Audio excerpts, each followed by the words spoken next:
Head coach Gautam Gambhir ও captain সূর্য কুমার যাদবের যেন এই টি-20 কেরিয়ারটা যেন শুরু হলো এক সূর্য উদয়ের মাধ্যম দিয়ে। মানে এই গৌতম গম্ভীর ও সূর্য কুমার যাদব যেইভাবে শ্রীলঙ্কার এগেনস্টে সিরিজ এর প্রথম ম্যাচ জয় দিয়ে তাদের যে টি-20 কেরিয়ারের শুরুয়াতটা করলো, দুর্দান্ত টি-20 শুরুয়াতের কেরিয়ার করলো। এই যে গৌতম গম্ভীর সবারই জানা ছিল যে গৌতম গম্ভীর কোচ হচ্ছে অনেক চেঞ্জেস হবে, অনেক এক্সপেরিমেন্ট হবে। আর সেটাই ফার্স্ট টি-20 ম্যাচটায় দেখা গেল, অনেক এক্সপেরিমেন্ট দেখা গেলো ফার্স্ট টি-20 ম্যাচে। যেইখানে ওয়ার্ল্ড কাপ টিমে শুভম ডুবে ছিল, জিম্বাবুয়ের এগেনস্টে শুভম ডুবে ছিল, সেই শুভম ডুবেকে বেঞ্চে বসিয়ে রিওন পারাগকে খেলানো। ও শুভমান গিল, যেই শুভমান গিলের সবসময় ইন্টেন্ট টি-20তে তার ইন্টেন্ট নিয়ে কথা বলা হয়, কালকে সেই শুভমান গিলের টি-20 খেলার ইন্টেন্ট দেখা গেছে। তাকে যেন বলেই পাঠানো গেছে কি তুমি রান করো, কিন্তু সেই ইন্টেন্ট তোমার মধ্যে যেন সেই টি-20 ইন্টেন্ট যেন দেখা যায়। আর সেই ইন্টেন্টটাই কিন্তু শুভমান গিল দেখিয়েছেন। 16 বলে 34। একটা ওপেনার কী চায়, একটা ওপেনারকে 12-13 ওভার অবধি খেলা দরকার নয়। তিনি যদি একটা ওপেনার যদি 6 ওভার খেলে 40 রান করে বা 45 রান করে, সেটাই অনেক। কারণ টি-20তে প্রত্যেকটা ব্যাটসম্যান কিন্তু মারবার জন্য আসে, কেউ ধরবার জন্য নয়। তাহলে এইভাবে মারলে কিন্তু যদি প্রত্যেকটা ব্যাটসম্যান যদি মেরে খেলে, তাহলে অবভিয়াসলি টি-20তে 200 ওপরেই রান যাবে। আর সেই ইন্টেন্টটাই কিন্তু কালকে পুরো ইন্ডিয়ান ক্রিকেট টিমের মধ্যে দেখা গেছে। কারণ যেই ব্যাট করতে নেমেছে কালকে, দুর্দান্ত প্রত্যেকজনই মেরে খেলেছেন। কেউ সেই স্ট্রাইক রেট স্লো, 50 আসা করার সময় স্লো, সেই সব জিনিস দেখেনি। জয়সওয়াল, ওই শুভমান গিল, তারা যেইভাবে ওপেনিংটা শুরুয়াতটা করেছিলেন, যেইভাবে ফিনিশিংটা আকসার প্যাটেল করলো, দুর্দান্ত করে গেল। কালকে যে কিছু কিছু চেঞ্জেস দেখেন, রিওন পারাগকে বল দেওয়া, ও রিওন পারাগ বলে যেভাবে উইকেট নিয়েছে, 1 ওভার 3 বল করেছে রিওন পারাগ, 2 বল, 3 বল নয় 2 বল, 1 ওভার 2 বলে 3 উইকেট নিয়ে নিয়েছে।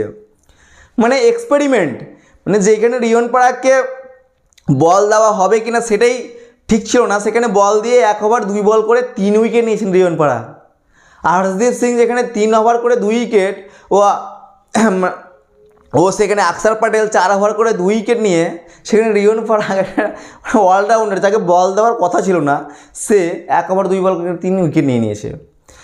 কালকে যে ইন্ডিয়ার জয়টা ছোট জয় ছিল না। কারণ ফার্স্ট যে টি-20 ম্যাচ গৌতম গম্ভীরের কোচের ও সূর্য কুমার যাদবের ক্যাপ্টেন্সি, আগে ক্যাপ্টেন্সি করেছে কিন্তু পার্মানেন্ট ক্যাপ্টেন হিসাবে যে কালকে তাদের শুরুয়াতটা ছিল, সেইটাতে যে এত দুর্দান্ত জয়, 43 রানের ব্যবধানে জয়। ইন্ডিয়া 213 রান করে ও শ্রীলঙ্কা সেখানে 140 রানে গুটিয়ে যায়। 43 রানের জয়। এই যে সূর্য কুমার যাদব একটা ফার্স্ট ম্যাচ শুরু হওয়ার আগে প্রেস কনফারেন্সে এসে যে বলেছিলেন কি রোহিত শর্মা যেই পথ বা যেই রাস্তাটা দেখিয়ে গেছেন, সূর্য কুমার সেই রাস্তাতেই হাঁটবে। যেইভাবে অ্যাগ্রেসিভ ব্যাটিংয়ের যে পথ, যেইভাবে অ্যাগ্রেসিভ খেলতে হবে, সেই পথটা দেখে গেছেন, সেই পথেই কিন্তু সূর্য কুমার হাঁটবে। সূর্য কুমার এটা পুরো মিডিয়ার সামনে এসে বলেছেন, কনফার্ম করে দিয়েছেন। আর সেটাই হয়েছে। এক টাইমে যেভাবে বোঝা যাচ্ছিল কি শ্রীলঙ্কা ম্যাচ জিতে যাবে, সেইখান থেকে ম্যাচকে কামব্যাক করা, এই সূর্য কুমারের মধ্যে যেন রোহিত শর্মার কিছু ছায়া ভেসে উঠছে। রোহিত শর্মা যেইভাবে একটা ম্যাচকে শেষ পর্যন্ত নিয়ে যায়, শেষ বল অবধি দেখতো, সেইভাবে কালকে সূর্য কুমারকে দেখা গেছে। কারণ একটা ম্যাচে কখন যে মুভমেন্ট ঘুরে যায় সেটা কেউ বলতে পারবে না। আর সেটাই কালকে গৌতম গম্ভীর ও সূর্য কুমার যাদব সেটাই দেখেছে কি একটা ম্যাচে জানে কি একটা উইকেট যদি পড়ে, তারপরেই কিন্তু সেই ম্যাচের যে মুভমেন্টটা ঘুরে যায়, সেটাই হয়েছে কি আকসার 13 ওভার অবধি কোনো উইকেট পড়েনি, 140 রান, যেখানে ম্যাচটা 80% ম্যাচ শ্রীলঙ্কার হাতে, সেইখান থেকে একটা ম্যাচকে ঘুরিয়ে নিয়ে আসা, আকসার প্যাটেলের পরপর 2 উইকেট, যেভাবে ম্যাচটাকে পুরো টার্ন করে ঘুরিয়ে দিল, যে একটা টার্নিং পয়েন্ট, সেটাই হলো আকসার প্যাটেলের সেই পরপর 2 উইকেট। আর সেইখান থেকে 30 রানের ব্যবধানে 10 উইকেট পড়ে যাওয়া, অবিশ্বাস্য।